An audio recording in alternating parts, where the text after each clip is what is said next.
ma belle famille a relégué mes parents à une table de service au fond de la salle, juste à côté des cuisines. Quand j'ai demandé pourquoi, ma belle-mère a déclaré d'un ton hautain, nous ne voulions pas qu'ils mettent mal à l'aise nos invités de prestige. Mon fiancé s'est contenté de hausser les épaules. Je me suis alors dirigé vers la cabine du DJ pour faire une annonce. Puis, j'ai agi. Le lendemain, leur monde s'écroulait, car j'avais compris que quelque chose ne allait pas à l'instant même où j'avais vu où mes parents étaient assis. Notre réception de mariage se déroulait au salon du Trocadéro, en plein cœur de Paris. Mon fiancé, Étienne, avait insisté pour que ses parents s'occupent du plan de table car, selon ses mots, ils avaient plus l'habitude d'organiser des événements mondains. J'ai laissé faire. Ce fut ma première erreur. Quand je suis entré dans la salle après la cérémonie, tout le monde était déjà installé. L'avant de la salle débordait d'orchidées blanches, de centres de table en cristal de baccarat et d'une longue table d'honneur scintillant sous des lumières tamisées. Les parents d'Étienne trônaient au centre, entourés des partenaires commerciaux de son père, d'un sénateur et de 2 directeurs du cabinet de conseil où Étienne travaillait. J'ai cherché mes parents du regard. Ils n'étaient pas aux tables familiales près de la scène. Ils n'étaient pas non plus près de la table d'honneur. Ils étaient tout au fond. Et pas seulement au fond, ils étaient à une petite table ronde serrée contre les portes battantes du service, près de l'entrée des cuisines. À chaque fois que la porte s'ouvrait, un serveur s'élançait avec des plateaux chargés. Le vacarme était incessant, le cliquetis de la vaisselle, le va-et-vient du personnel. Mon père se tenait très droit dans son costume, comme il le fait toujours pour les grandes occasions. Ma mère ne cessait de lisser le bord de la nappe, un signe qui ne trompe pas chez elle quand elle est mal à l'aise. Je me suis approché pour leur demander si tout allait bien. Mon père a souri et a simplement dit que le menu sentait délicieusement bon. C'est là que j'ai remarqué un autre détail. La table n'avait que 4 chaises, mes parents, mon petit frère Théo, et un siège vide. Personne d'autre de ma famille n'était à proximité.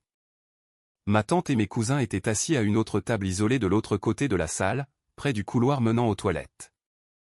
Ce n'était pas un accident. Je suis allé vérifier le plan de table exposé à l'entrée. C'était l'un de ces miroirs décoratifs où les noms étaient calligraphiés au feutre doré. J'ai trouvé mon nom à la table d'honneur. Toute la famille élargie d'Étienne était aux premières loges. Ses amis d'école de commerce occupaient les tables centrales.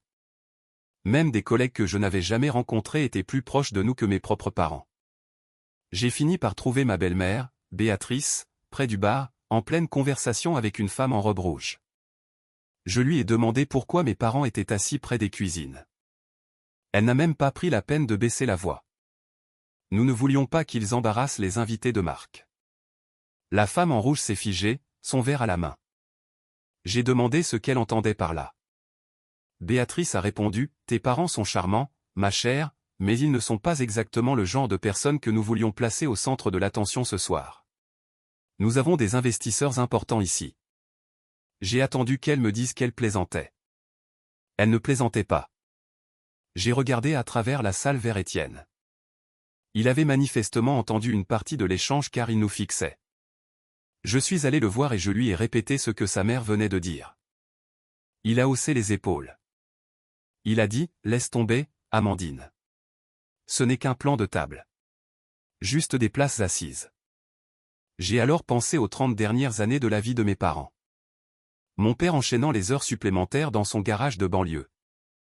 Ma mère suivant des cours du soir au CNAM pour passer de caissière à responsable de magasin. Eux qui avaient payé la moitié de ce mariage parce qu'ils tenaient absolument à contribuer. Et voilà la place qu'on leur donnait, près des poubelles et des cuisines. Je n'ai pas pleuré. Je n'ai pas argumenté davantage.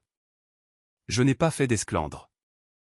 J'ai parcouru la salle du regard, observant tous ces invités de marque. Puis je me suis retourné et j'ai marché droit vers la cabine du DJ. Le DJ, un dénommé Marc, a eu l'air confus quand j'ai tapoté sur le micro en lui demandant de baisser la musique. C'est à ce moment-là que j'ai décidé que la réception allait prendre une toute autre tournure. Et personne à la table d'honneur n'avait la moindre idée de ce que j'allais faire. La musique s'est estompée en plein milieu d'une chanson. Les conversations se sont tues par vagues dans la salle de bal. Les fourchettes ont cessé de tinter contre les assiettes. Marc m'a tendu le micro sans poser de questions. Je sentais le regard d'Étienne peser sur moi depuis la table d'honneur. J'ai souri à l'assemblée. Merci à tous d'être venus ce soir. Cela signifie beaucoup pour nous d'avoir un groupe de personnes aussi incroyables ici. Famille, amis, partenaires d'affaires, investisseurs.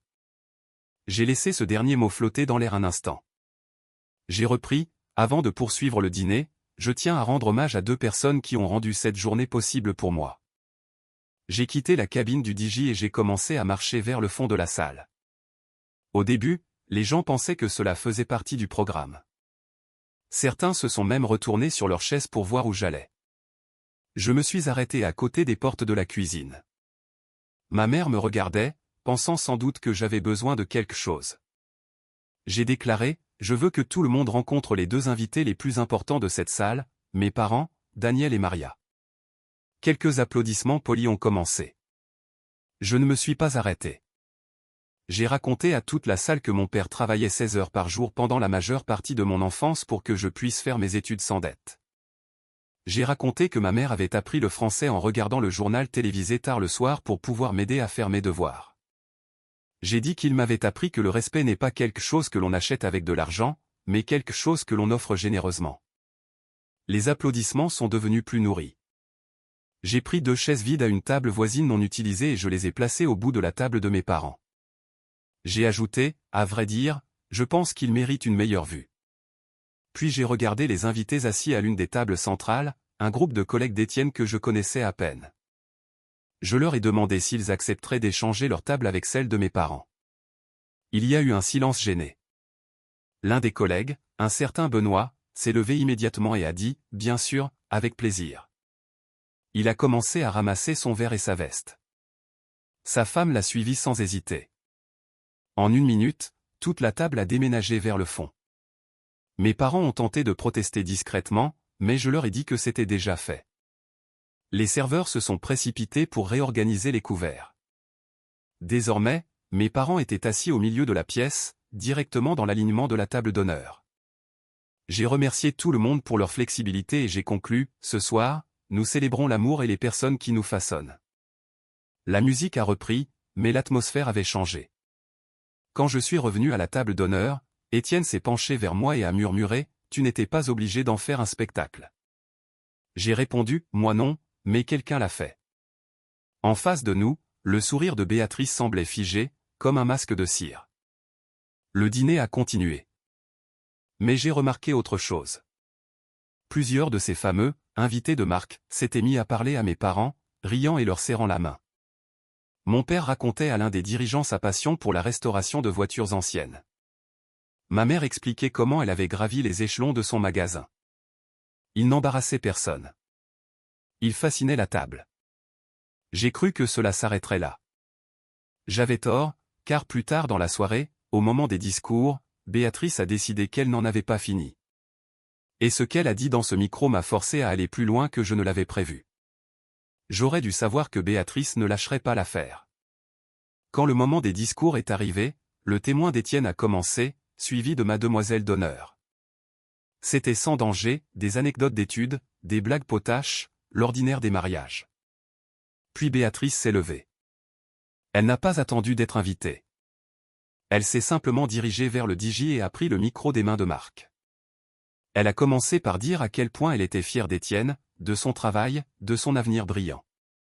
Puis elle a lâché une phrase qui a jeté un froid polaire dans la salle. Elle a dit, ce soir, il ne s'agit pas seulement d'amour. Il s'agit de bâtir des alliances, d'unir des familles fortes. J'ai senti Étienne se tendre à côté de moi. Béatrice a poursuivi, quand on entre dans une famille par le mariage, on épouse aussi sa réputation, son rang, son influence. Quelques investisseurs ont hoché la tête poliment. Puis elle a ri et a ajouté, parfois, cet ajustement peut être instructif. Il y a eu quelques rires épars. Elle a regardé directement la table de mes parents. Elle a dit, nous venons tous de milieux différents. Certains de lignées de dirigeants, d'autres d'origine plus humble. C'était assez subtil pour qu'elle puisse le nier plus tard, mais tout le monde avait compris l'insulte. Ma mère a cessé de sourire. Mon père a croisé les mains sur la table. J'attendais qu'Étienne se lève, qu'il dise quelque chose, qu'il l'interrompe. Il n'a rien fait. Béatrice a terminé son discours en disant qu'elle faisait confiance à Étienne pour toujours prendre des décisions qui, élèveraient, notre famille. Élevée. Les applaudissements ont été polis, mais bien plus maigres qu'auparavant. Je me suis penché vers Étienne et je lui ai demandé s'il comptait répondre à cela. Il a répondu, « Tu analyses trop les choses, calme-toi. » J'ai regardé autour de moi. Plusieurs invités ne applaudissaient pas. Le sénateur avait l'air mal à l'aise. Benoît, le collègue qui avait changé de table, fixait Béatrice avec sévérité. Et puis, quelque chose que Béatrice n'avait pas prévu s'est produit. L'un des plus gros investisseurs s'est levé. Il s'appelait Richard de Vigny. Il possédait un groupe industriel majeur et était l'une des raisons pour lesquelles le père d'Étienne avait obtenu le financement de son dernier projet d'expansion. Monsieur de Vigny n'est pas allé au micro. Il a simplement parlé depuis sa table, d'une voix suffisamment forte pour porter. Il a dit, pour ma part, je préfère les origines humbles. Elles ont tendance à produire des gens qui comprennent la vraie valeur des choses. Le silence est devenu total. Monsieur de Vigny s'est tourné vers mes parents. Il a dit, monsieur, j'ai entendu dire que vous restaurez des voitures de collection. J'ai une Mustang de 1967 qui a besoin de soins. Peut-être devrions-nous en discuter. Mon père a incliné la tête. Le visage de Béatrice s'est décomposé. Le reste de la nuit s'est poursuivi, mais la dynamique était brisée. Les invités qui s'agglutinaient autour des parents d'Étienne dérivaient maintenant vers les tables centrales, vers mes parents. Je pensais que le karma avait fait son œuvre. Mais quand nous sommes rentrés à la suite nuptiale de l'hôtel après la fête, Étienne a fermé la porte et a enfin déversé ce qu'il retenait depuis des heures. Il a dit, « Tu as embarrassé ma mère. » Je lui ai répondu qu'elle s'était embarrassée toute seule.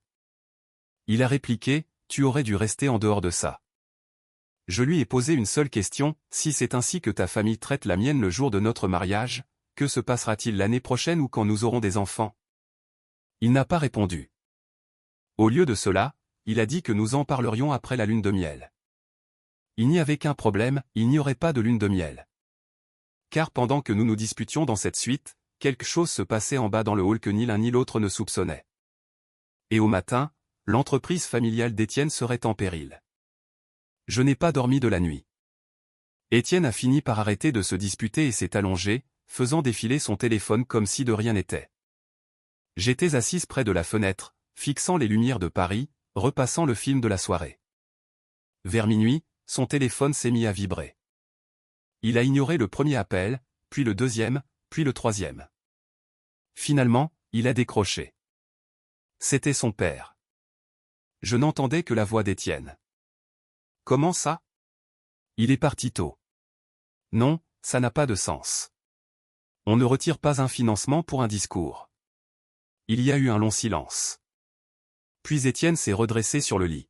« Tu es sérieux ? » Il a raccroché et a fixé le mur, hagard. Je lui ai demandé ce qui se passait. Il a dit que Richard de Vigny avait quitté la réception prématurément. Et avant de partir, il avait dit au père d'Étienne qu'il reconsidérait leur partenariat.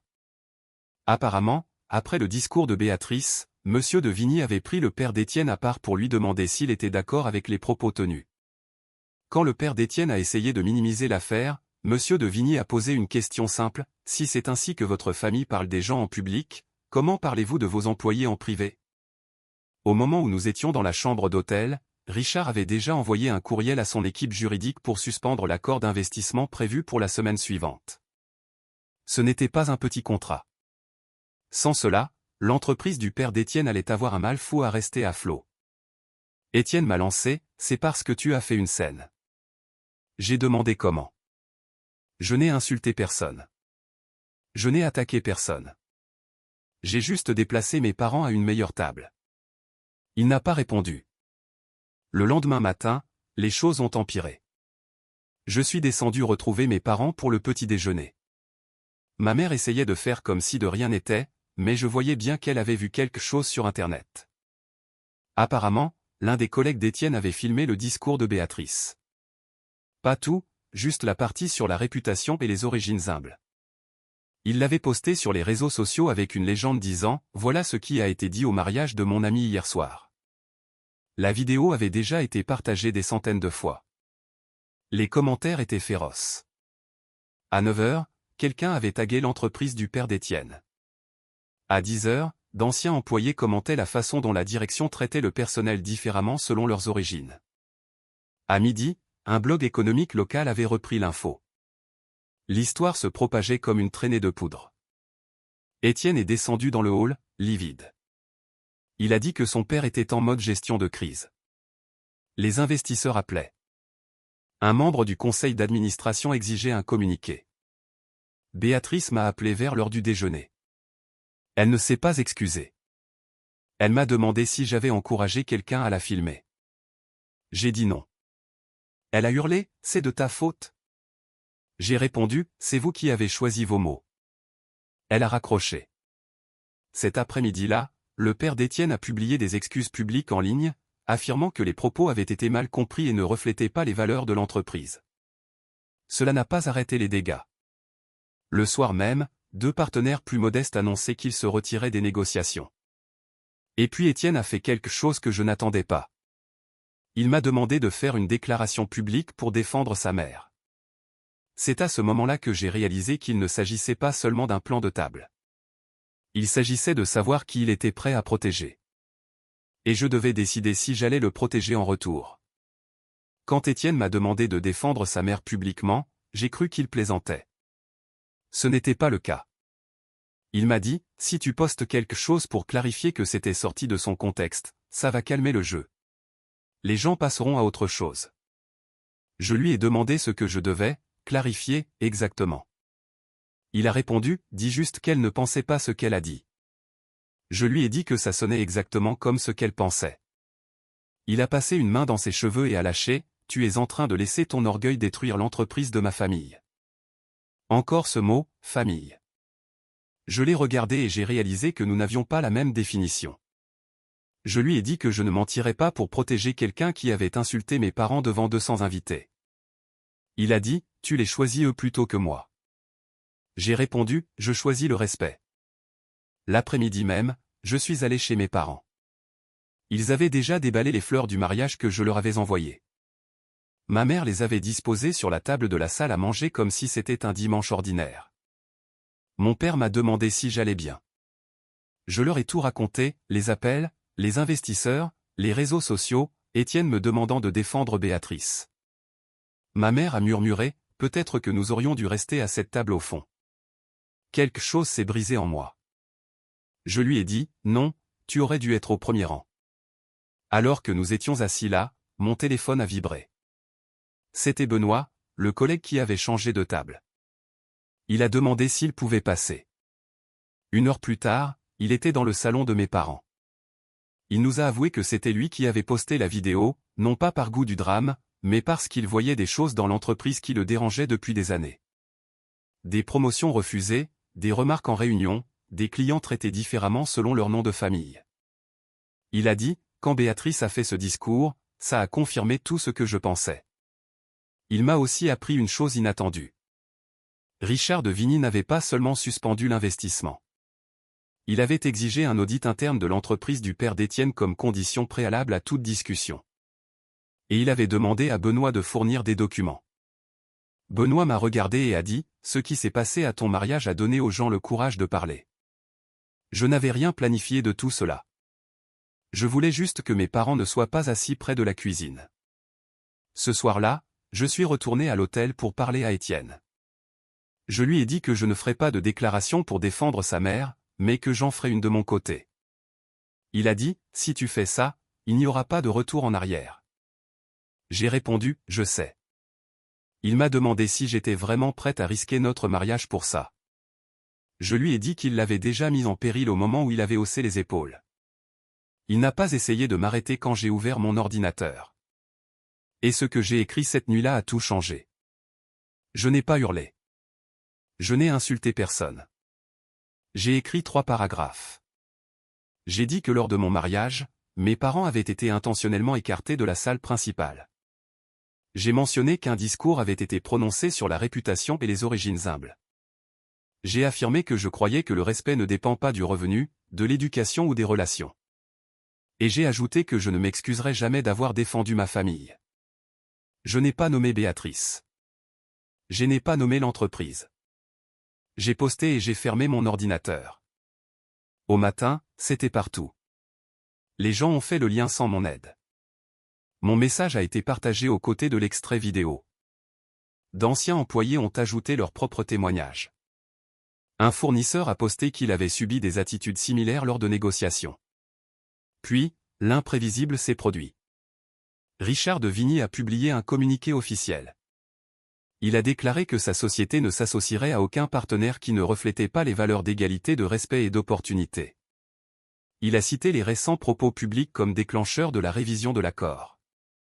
En 48 heures, 2 autres investisseurs se sont retirés. Le conseil d'administration du père d'Étienne a annoncé une enquête indépendante sur la conduite de la direction. Le comité de l'association caritative où siégeait Béatrice lui a demandé de se mettre en retrait temporairement. Le monde qu'ils avaient bâti sur l'image et l'exclusivité s'est fissuré à une vitesse fulgurante. Étienne ne m'a presque pas parlé pendant ces 2 jours. Il passait son temps au téléphone avec son père, arpentant la chambre d'hôtel. Le 3e jour, il a fini par lâcher « Tu aurais pu gérer ça discrètement ». J'ai demandé comment. En prétendant que rien ne s'était passé? En apprenant à nos futurs enfants à accepter le mépris s'il vient de quelqu'un de riche? Il n'a pas répondu tout de suite. Puis il a dit « Je voulais juste la paix ». Je lui ai répondu « La paix construite sur le silence n'est pas la paix ». Cet après-midi-là, j'ai fait ma valise. Il m'a demandé si je partais pour quelques jours. Je lui ai répondu que je n'en savais rien. Ce que je savais, en revanche, c'était ceci, le plan de table n'avait jamais été une question de chaise. C'était une question de place que l'on s'octroie dans le monde. Mes parents n'ont jamais demandé de vengeance. Ils auraient tout pardonné. Mais le lendemain, quand je suis retourné chez eux, mon père m'a montré quelque chose sur son téléphone. Un email de Richard de Vigny. Objet, restauration Mustang. Monsieur de Vigny voulait lui apporter la voiture la semaine suivante. Mon père m'a regardé et a souri, parfois, c'est de la table du fond qu'on a la meilleure vue. La famille d'Étienne a perdu son plus gros contrat. Béatrice a perdu son image publique, et j'ai perdu un mariage qui ne fonctionnait que tant que je me taisais. Je n'ai pas ruiné leur monde. J'ai juste déplacé une table. Et tout ce qui s'est effondré après cela était déjà bâti sur de mauvaises fondations.